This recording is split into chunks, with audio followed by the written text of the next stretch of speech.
1995లో ఇది glass house Rama Naidu గారిది. Glass హౌస్లో ఇక్కడ నేను కంపోజింగ్ చేసేవాళ్ళు.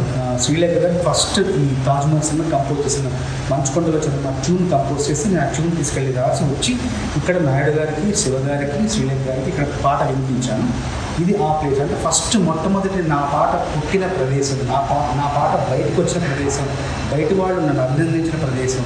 అంటే నా ప్రయాణం ఇక్కడ నుండి ప్రారంభమయ్యి ఈ రామనాయుడు గారి స్టూడియోలో ఈ గ్లాస్ హౌస్ నుంచి ప్రారంభమై అక్కడ బెవర్లీ హిల్స్ సన్సెట్ బుల్వాడ్ దగ్గరికి వెళ్ళి ఈరోజు మన భారతదేశానికి మొట్టమొదటి ఆస్కార్ పురస్కారం, మొట్టమొదటి పాట అంటే ఇన్ని భాషల్లో, ఇన్ని వేల చిత్రాల్లో, ఇన్ని లక్షల పాటలు మొట్టమొదటిసారిగా మన భారతదేశానికి మొదటి ఆస్కార్ కీరవాణి గారికి నాకు ఈ నాటు పాటకి రావడం, ఆ పాట రచయితగా నా ప్రయాణం ఇక్కడ నుండి ప్రారంభమవడం, నాయుడు గారి ఆశీస్సులతో, నాయుడు గారి అమృత హృదయంతో నాకు నా తొలి అడుగు ఇక్కడ పడడం నాకు చాలా గర్వంగా, ఆనందంగా ఉంది.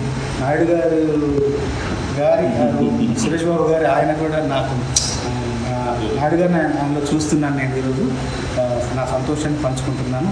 ఈ సందర్భంగా నన్ను అంటే ఎప్పటికప్పుడు నేను నా తాజ్మహల్ నుండి మొదలెట్టి ఇంత దూరం ప్రయాణంలో రామనాయుడు గారి స్టూడియో అంటే ఎస్పీ ప్రొడక్షన్స్ అనేది నా జీవితంలో ప్రధాన భాగం. ఎందుకంటే వదలకుండా నాకు ఎప్పుడు కూడా అనునిత్యం నా తోడుగా ఉంటూ నాతో పాటలు రాయిస్తూ నాకు అవకాశాలు ఇస్తూ నన్ను ప్రోత్సహిస్తూ నన్ను కుటుంబ సభ్యుల్లా భావిస్తూ సురేష్ బాబు గారు కానీ, మంచి బాబు గారు కానీ ఇంకా నేను ముందు నడవడానికి వాళ్ళ చేయుత, వాళ్ళ సహాయం ఎంతో ఉంది.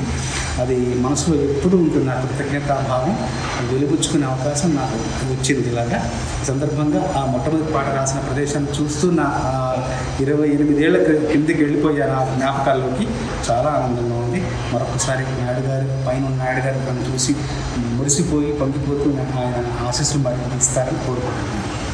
Thank you so much. Thank you sir. Thank you sir.